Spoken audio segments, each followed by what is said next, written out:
And this has been only nearly 5 minutes of Andy's 25-minute video, and I can do no more. I am fucking done here. Nowadays, Hayes, we call that amount of time one Sargon, because that's how long Sargon of Akkad, real name Carl of Swindon, could watch a video for before it becomes too much for his infantile attention span. Oh look, by strange coincidence, he considers your video to be savage.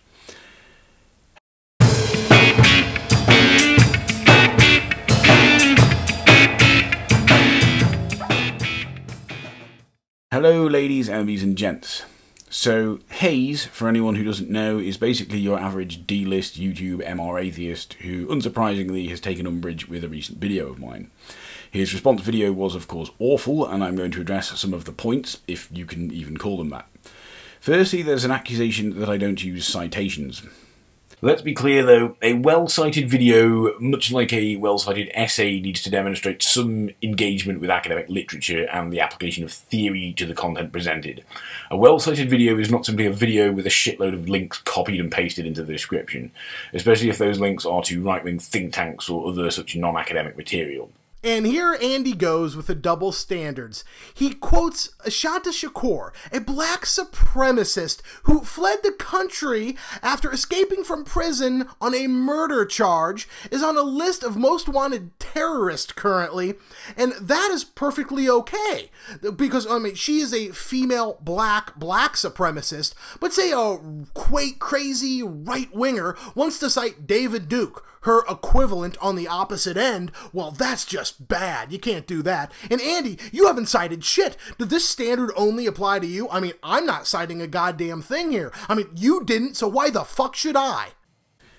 See these things here, Hayes? These are citations. This is what a citation looks like. But of course, you only watched the first 5 minutes of my video, so you of course missed these.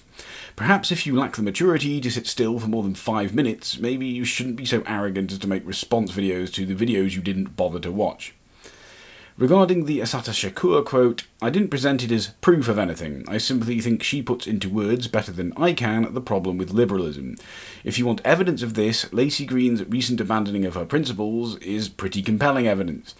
A trans person was an asshole to her in a car park once, therefore she's concluded that maybe the people who hate trans people might have a point somehow. That is very much the liberal mask coming off. That is very much her demonstrating that she feels sorry for the underprivileged just so long as she can maintain her own privileges. Furthermore, when I make the point that right-wing videos are not well cited, at least as far as I have seen, I am simply responding to Lacey Green's claim that they are well cited. This does not equate to me saying that my video is somehow exceptionally well cited.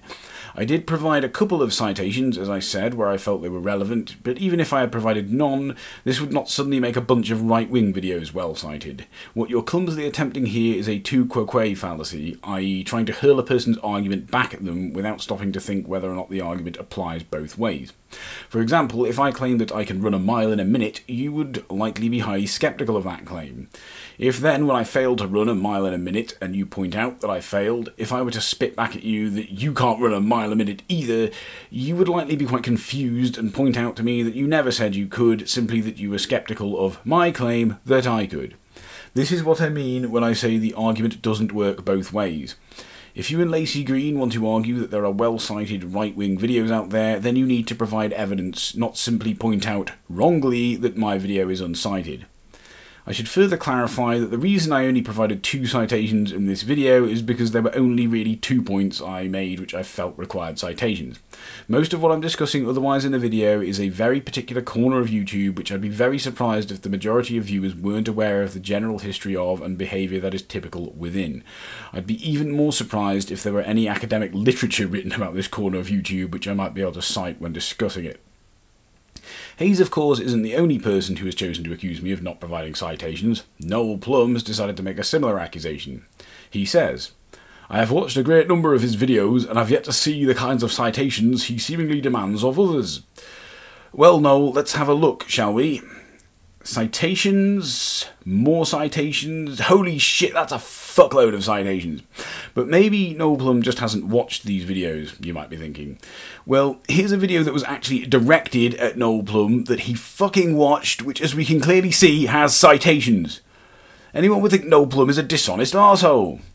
Noel Plum also makes the argument that Amnesty International aren't a suitable source for information on free speech. I'm sorry, Noel, if the biggest human rights organisation in the fucking world isn't a high enough authority for you when it comes to human rights.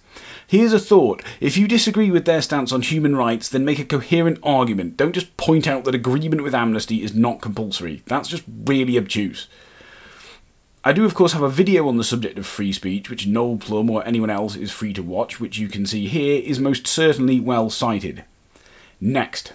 Hayes doesn't seem to be that familiar with pickup artist culture. Pro-Trump rallies, I'm told by reliable sources. There's talk that I'm being red-pilled in the Matrix sense, not so much the pickup artist sense. Who is more likely to be at a pro-Trump rally?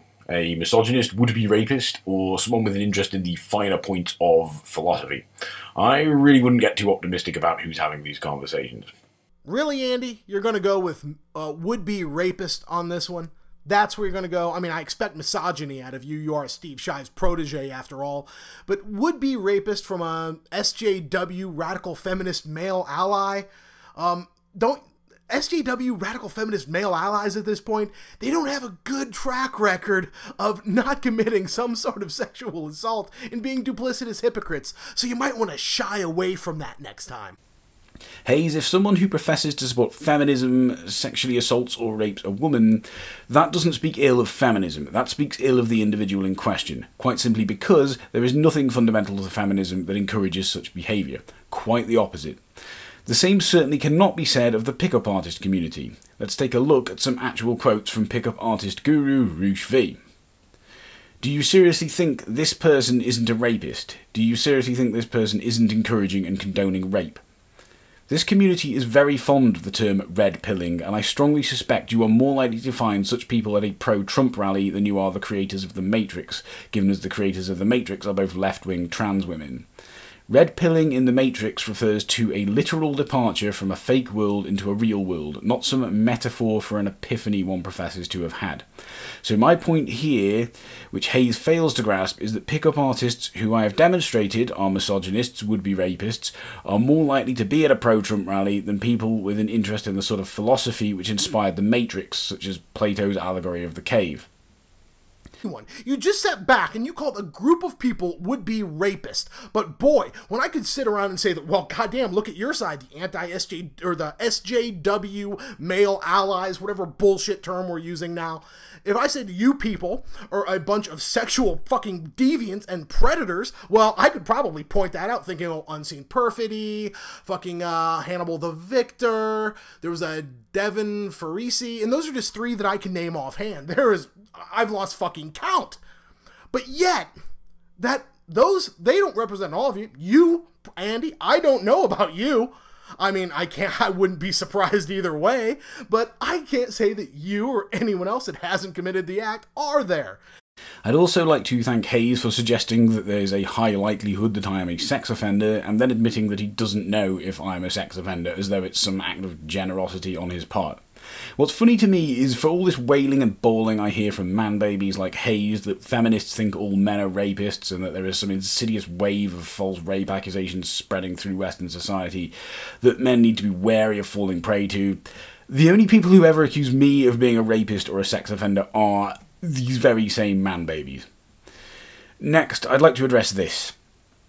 These people routinely bully, harass and belittle women, ethnic minorities, gender and sexual minorities, people with disabilities, spout Nazi propaganda. That's a bold claim there, Andy. How about you take your own advice? And it'd be nice, seeing as you were trying to score skeptic cool points a moment ago, if you could provide some evidence of this. But you won't. That would require you having a shred of honesty and dignity in yourself, which you've proven in the course of the few minutes of this shit video that you have none. A few people have reacted similarly to Hayes regarding this claim I made, and I'm more than happy to back it up. If you look at Blair White's channel description, you'll notice that she refers to her political opponents as cultural Marxists.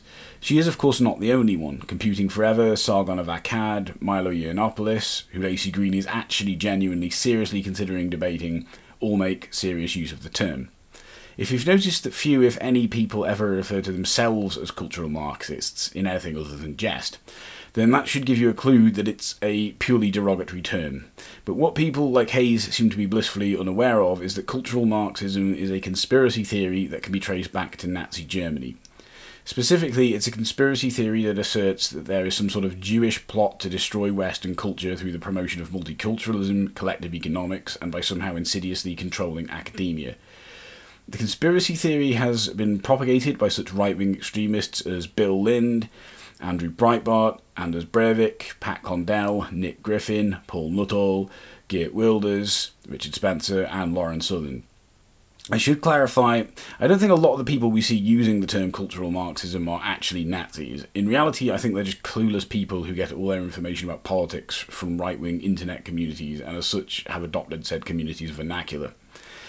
But unwittingly or not, they are spouting Nazi propaganda, and even if this unwitting promotion of Nazi propaganda can in part be attributed to them being fed misinformation, the fact is the bigotry of this misinformation should be patently obvious.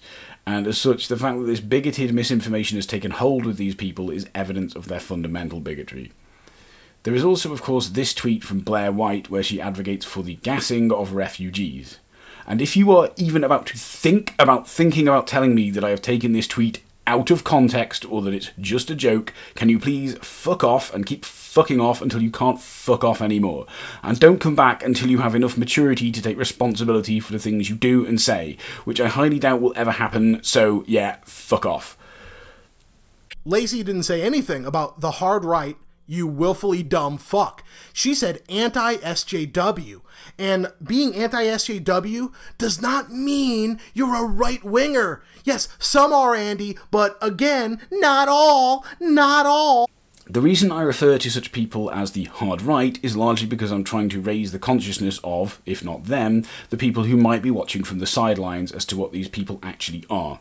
If you look at the biggest voices in the community Lacey Green is trying to reach out and make connections with, they are in no uncertain terms hard right, as evidenced by their views on immigration, their views on LGBTQ issues, their views on women's issues, their belief that academia is being insidiously controlled by the left, their ableism, their playing host to people like Tommy Robinson, their support of people like Donald Trump, their outrage at Richard Spencer being punched, coupled with their indifference to incidents of right-wing violence, their use of think tanks such as the Heritage Foundation, the American Enterprise Institute, and Prager University as sources, etc., etc., etc. I appreciate that you're an American, Hayes, and as such from a much more conservative culture than I am, but I find it hard to fathom how at this late stage anyone can still seriously argue that this nonsense is anything other than hard right. There are, of course, some people who profess to being on the left who oppose things like feminism, known as brocialists or manarchists, but they are largely irrelevant to this discussion because they aren't the people Lacey Green is reaching out and making connections with. They're a weird and tiny subculture of people who have somehow managed to convince themselves that a society that doesn't have unjustifiable hierarchies can somehow be patriarchal. Another reason I call these people hard right is because the term anti-SJW is one of the cringiest things ever. It's essentially taking a ridiculous, childish pejorative, SJW, that very few people seriously apply to themselves and declaring yourself to be opposed to it, thus creating an even more meaningless category. So long as the term SJW is largely being used as a catch-all for anyone on the left, then it's safe to say that anti-SJW just means the right. You could argue that SJW only refers to the hard left, but that is not in my experience how the term is used. Let's face it, Lacey Green is not, nor ever was, hard left. She's a liberal. Same goes for people like Steve Shives, Christy Winters, and other such people who get called SJWs. You could also argue that some anti-SJWs are merely right of centre, not hard right, but these are not the people Lacey Green is reaching out and making connections with. Further, if you look where anti-SJWs get their information, it is, as stated earlier, from the hard right. If you find being labelled hard right uncomfortable, perhaps you should reflect on that discomfort and allow it to motivate you to rethink your positions. To briefly address a couple of other things. If these people knew what a radical feminist actually was, of course, they'd know that Lacey Green is not a radical feminist. Okay, everybody, remember this. Andy, as he's talking about radical feminist, is showcasing this, where radical comes from the Latin word radix, meaning root. Radical politics is about getting to the root of issues. So what Andy's essentially trying to convey here is that radical feminists just want to get to the root of issues. Garrett and Anarcho-Pack have recently made some interesting videos on the subject of radical feminism, which I would recommend. I shall post links in the description. Do you think that all anti-SJWs are disrespectful? All? Do I have to pull out the not all card on you, buddy? I mean, you would do that for someone that said that all Muslims are terrorists, wouldn't you? Wouldn't you say not all and start screaming Islamophobe? Well, you wouldn't scream it. You'd say it in your boring-ass monotone voice, but that's what you would do. You fucking hypocrite. So let's talk about respect for a second. Why should I respect people that are blatantly hypocritical, that have double standards for themselves, and come on videos and fucking lie? This is yet another tu quoque fallacy. Lacey Green has made a claim that there are respectful anti-feminist YouTube channels. Hayes somehow thinks he can lend weight to that claim, not by being respectful, which would lend weight to that claim, but rather by ranting and raving about how he doesn't feel any need to be respectful, which simply contributes to the body of evidence against Lacey Green's claim. To answer Hayes' question, I have yet to encounter a single YouTube channel that espouses the sort of political views in question respectfully, nor can I conceive of a way in which such views could be espoused respectfully. There are some that attempt to apply a superficial veneer of respect to their content, but while this may fool people like Lacey Green, it doesn't fool me.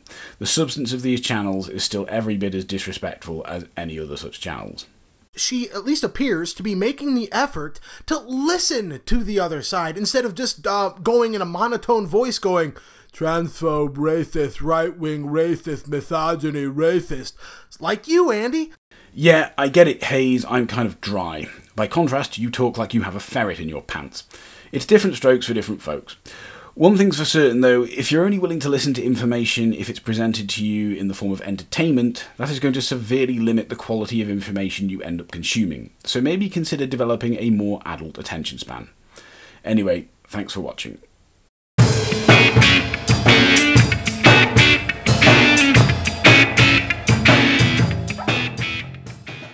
Not interested in Quiz, who, and why. Fucking feminist system! Me. Blah, blah, blah.